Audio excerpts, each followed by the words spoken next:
Hello guys, so welcome back to our channel eMind, and I have again come back with the set number 2 having very important questions, 20 questions. As you know, ये set design किया गया है specially Delhi police, Bihar दरोगा, SI, ASI और SSC GD के लिए।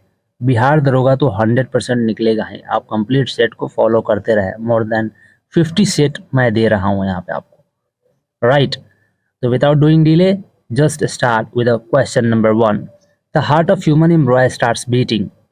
बच्चा जो एम्ब्रॉय बनता है, जन्म लेता है, तो बच्चा जो अंदर में एम्ब्रॉय बनता है, कितने दिनों बाद उसके अंतर्गत हृदय धड़कना शुरू हो जाता है, दिल धड़कना शुरू होता है। तो चौथे वीक, इसके डेवलपमेंट के चौथे वीक बाद, एम्ब्रॉय के चौथे वीक के बाद दिल धड़कना शुरू हो जाता है।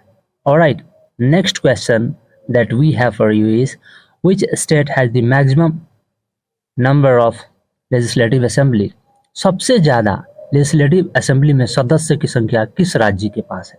तो जैसा कि आप जानते हैं, ये बेस्ट होता है वहाँ के पॉपुलेशन के आधार पे। तो यूपी में सबसे ज़्यादा पॉपुलेशन है, तो जाहिर सी बात है इसके सदस्य की संख्या ज़्यादा होगी। Where the first high court of India established? Next question है, कहाँ पे सबसे पहला हाई कोर्ट इंडिया के अंतर्गत इस्टेब्लिश किया गया था? तो बॉम्बे हाई कोर्ट, उसके बाद मद्रास हाई कोर्ट, उसके बाद Calcutta high court, right. Next question is, अंग्रेज फर्स्ट फैक्ट्री भारत में कहाँ स्थापित किए थे? तो सूरत में 1613 में, 1613 ईस्वी में, जो कि ईस्ट इंडिया कंपनी के नाम से जानी जाती थी, राइट। नेक्स्ट क्वेश्चन है, who conducts the state assembly election in India? Bharat के अंतर्गत इलेक्शन कराने का काम कौन करता है? तो election commission of India, right. बहुत इंपॉर्टेंट क्वेश्चन है। Election commission of India election conduct करवाती है। The next question is, rising price of goods and services in the country? Goods और सर्विसेज का प्राइस बढ़ जाना क्या कहलाता है? इन्फ्लेशन कहलाता है, राइट। मुद्रास्फीति जैसा कि जानते हैं आप, इन्फ्लेशन कहलाता है। गुड्स और सर्विसेज का प्राइस बढ़ रहा है, मतलब इन्फ्लेशन हाई हो रहा है। Fall down of general price of goods and services for the significant time of an economy? किसी एक अर्थव्यवस्था में एक निश्चित समय सीमा के लिए वहाँ के सर्विसेज और गुड्स का प्राइस यदि गिर गया है तो उसको क्या बोलते हैं? डिफ्लेशन कहा जाता है, राइट। उसको डिफ्लेशन कहा जाता है। नेक्स्ट क्वेश्चन है, यदि rise of inflation and unemployment दोनों ही बढ़ जाए, मतलब महंगाई भी बढ़ी हुई है और बेरोजगारी भी बढ़ी हुई है, तो उस कंडीशन को क्या बोलते हैं? उस इकोनॉमिक कंडीशन को बोलते हैं स्टैगफ्लेशन, राइट। इस इकोनॉमिक कंडीशन को स्टैगफ्लेशन कहा जाता है। नेक्स्ट क्वेश्चन है, rise of production cost and demand in the economy? यदि प्रोडक्शन का कॉस्ट भी बढ़ गया और डिमांड भी हाई है तो इस स्थिति को क्या कहते हैं? रिसेशन कहा जाता है। इकोनॉमिक टर्म है, इसे रिसेशन कहा जाता है, right. The next question is, increase in the level of economic activity?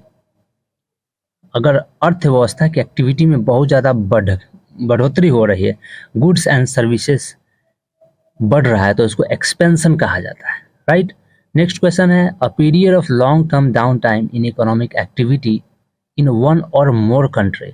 एक या एक से अधिक कंट्री में लंबे समय के लिए यदि इकोनॉमिक एक्टिविटी बढ़ रही है, डिप्रेस हो रही है, मतलब घट जा रही है, तो उसको डिप्रेशन बोलते हैं। मतलब यहाँ की अर्थव्यवस्था क्या है? डिप्रेशन में चली गई हुई है। लंबे समय के लिए अगर गिरती जा रही है तो डिप्रेशन में चली गई है।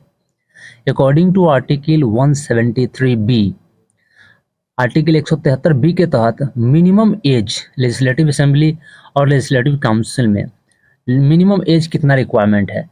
तो लेजिस्लेटिव असेंबली में एज होना चाहिए 25 और लेजिस्लेटिव काउंसिल में एज होना चाहिए 30, तभी आप उसके मेंबर बन सकते हैं। ये आर्टिकल 173B के तहत असाइन किया गया है।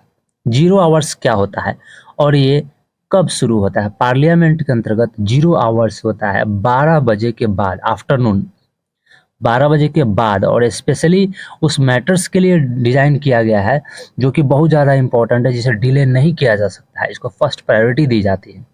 और ये स्टार्ट हुआ था 1962 ईस्वी में पहली बार। 0 आवर्स 12 बजे के बाद स्टार्ट होता है पार्लियामेंट में। इस मैटर को डिले नहीं किया जाता उस मैटर पे बहस के लिए, राइट।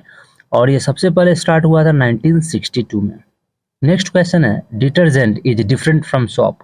साबुन से सर्फ डिटर्जेंट कैसे भिन्न है? कैसे?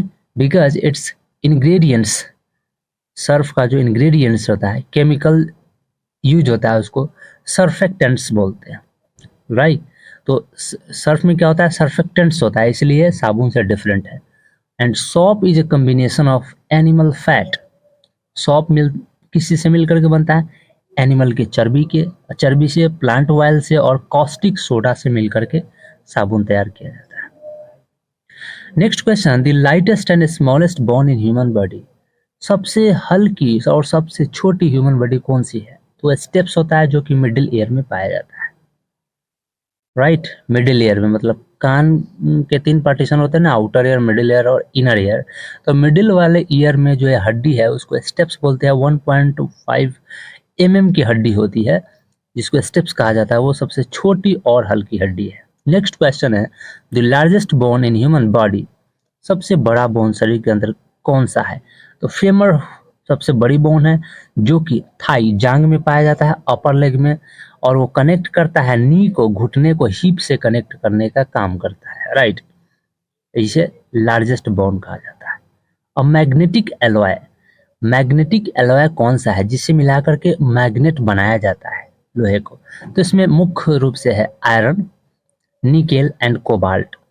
अगर आप इसको इस तरीके से याद करें तो Alnico, aluminium, nickel and cobalt and iron मुख्य मेटल है इसकी। According to the article 179 B के तहत the speaker of state legislative assembly he and she has to give resignation. यदि स्पीकर रिजाइन देना चाहता है तो वो किसको देगा? डिप्टी स्पीकर को देगा, राइट। किसको देगा?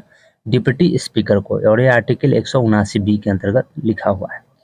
According to the article 192 of IC, Indian constitution के आर्टिकल 192 के तहत डिसक्वालिफिकेशन ऑफ मेंबर, जैसा कि आपने रिसेंट भी सुना था, डिसक्वालिफिकेशन, किसी मेंबर को डिसक्वालीफाई करना, तो कैसे होगा? Final decision of governor, governor के डिजाइन पे, और वो वहाँ के मेजोरिटी के ऊपर भी डिजाइन होता है, राइट। तो मुझे उम्मीद है कि ये सेट आपको काफ़ी अच्छा लगा। And if you are new to the channel, please share and subscribe.